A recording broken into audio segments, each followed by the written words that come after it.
Did Florida just rewrite the history of slavery? A new state curriculum claims enslaved people benefited by gaining skills during their bondage, sparking national outrage. Historians call it revisionism. Teachers say it's an insult, and even some Republicans are pushing back. Backed by the Stop Oak Act and Governor Ron DeSantis, Florida's education system is now at the center of a firestorm. But is this about protecting students or controlling the truth? In this video, we dive into the facts, the fallout, and the fight over how America teaches its darkest past. Stay tuned. This is a battle for historical truth. In July 2023, the Florida Board of Education approved a revised set of academic standards for teaching African American history. The most controversial aspect of the curriculum is a line suggesting that slaves developed skills which, in some instances, could be applied for their personal benefit. This single sentence sparked national outrage. Critics argued that the statement dangerously downplays the horrors of slavery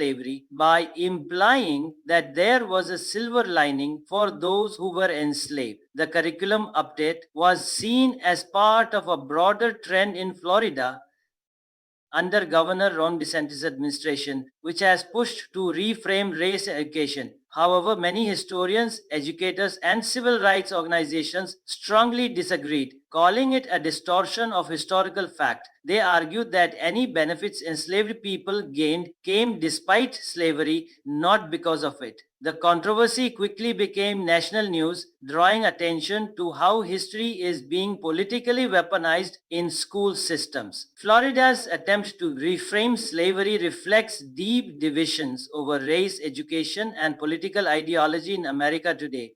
The curriculum change did not occur in a vacuum. This law restricts how race, gender, and systemic inequality are discussed in public schools and workplaces.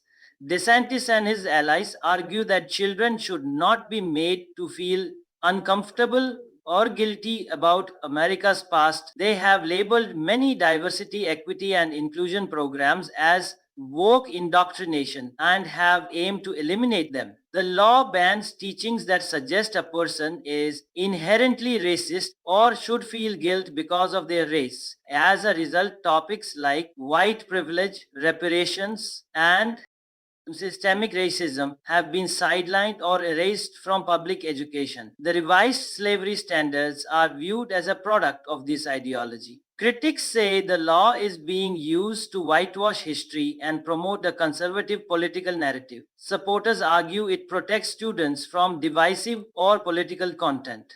The Florida Department of Education defended the curriculum changes, saying they reflect a balanced approach to teaching history. The phrase that caused the most outrage, slaves developed skills which, in some instances, could be applied for their personal benefit, has been labeled as historically inaccurate, ethically wrong, and deeply insensitive. Historians argue that this line implies slavery had positive outcomes for the enslaved, which is a dangerous narrative.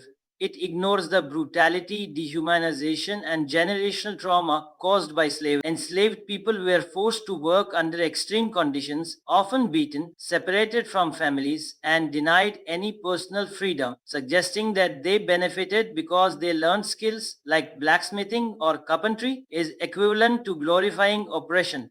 Critics say this logic is like saying prisoners benefit from incarceration because they learn how to make license plates. Even prominent black conservatives like Reppy Byron Donalds criticize the line, calling it tone deaf.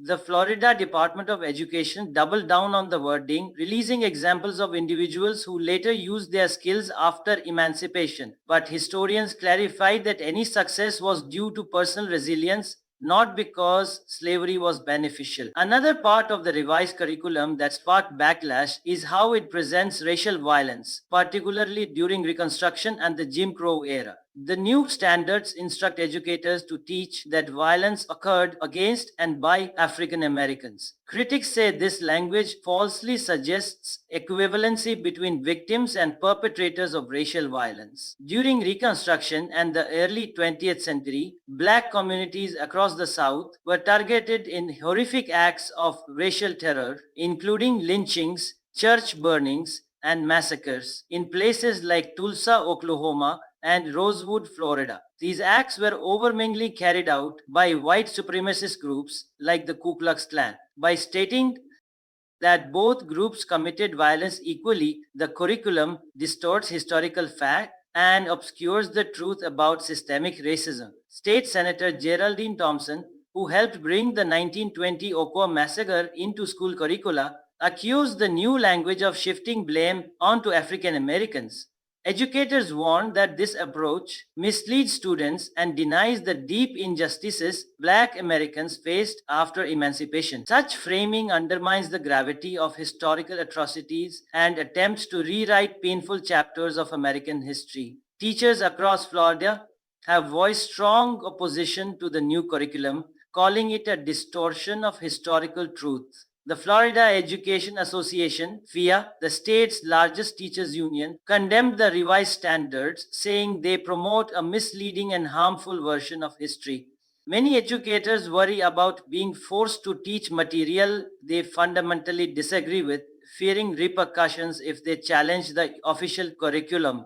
In school districts such as Miami-Dade and Orange County, teachers held meetings and town halls to discuss the impact of the changes. Some expressed concern over how this would affect students' understanding of racism and social justice. Others worried it would cause confusion and resentment among students of color. Activists and community leaders organized protests and called for the curriculum to be reversed. National organizations like the NAACP, the Southern Poverty Law Center, and the ACLU criticized the Florida Board of Education for promoting what they called state-sanctioned ignorance. Public pressure has mounted on the Department of Education to revise or clarify the curriculum. In response to Florida's curriculum shift, grassroots movements and educators have launched alternative efforts to ensure accurate Black history is taught.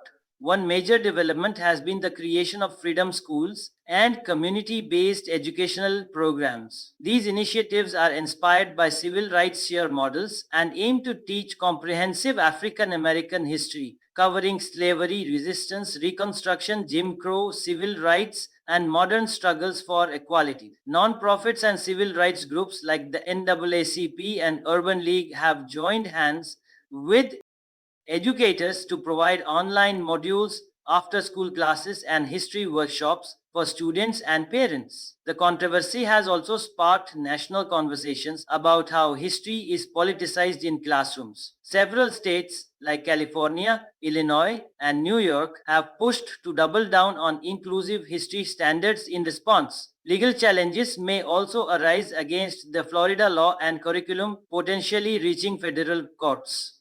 At the heart of the issue is a debate about who controls the narrative of America's past. The fight over Florida's new slavery curriculum is more than a local issue. It's a national alarm bell. When history is reshaped for politics, truth becomes the first casualty. Whether you agree or disagree, one thing is clear. The way we teach the past shapes the future. So what story will your children hear? One of